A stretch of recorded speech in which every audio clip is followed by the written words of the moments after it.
আসসালামু আলাইকুম গাইস, আরেকটা নতুন ব্লগ নিয়ে আসলাম।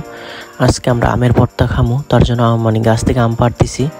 দেখতে পারতেছেন আমাদের কিছু লোক আম গাছে উঠছে আম পাড়ার জন্য। তো আমরা এখন আম পাড়বো, আম পেড়ে আমরা আমের ভর্তা বানাবো আর কি। তো আমরা ইতিমধ্যে বেশ কিছু আম পাড়ছি। তো আমগুলো এখন বাসে নিয়ে আমগুলোকে প্রসেস করে তারপর আমরা ভর্তা বানাবো। তো দেখতে পারতেছেন আমাদের আম পাড়া শেষ।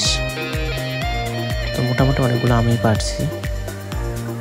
এই হচ্ছে আমাদের আজকের আমগুলা, কাঁচা আম আর কি। কাঁচা আমের ভর্তা খুবই ভালো, মজা আর কি, বিশেষ করে গরম সময়টাতে।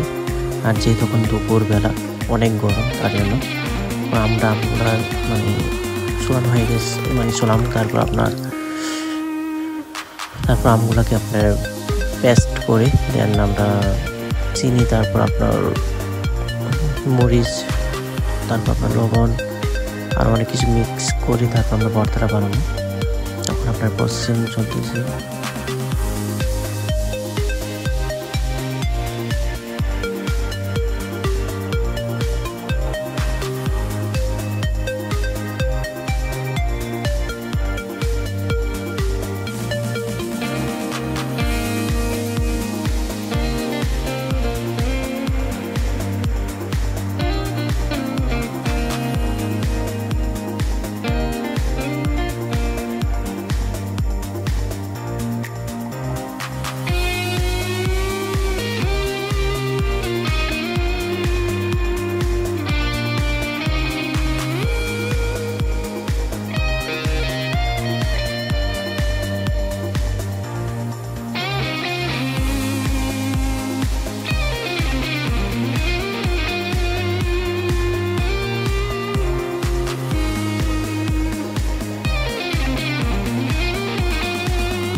তো ইতিমধ্যে আমাদের আমগুলো চুলানো হয়ে গেছে। এখন আমরা এটাকে আমগুলোকে এখন পেস্ট করবো, দেন আমরা সব কিছু মিক্স করে ভর্তাটা তৈরি করবো।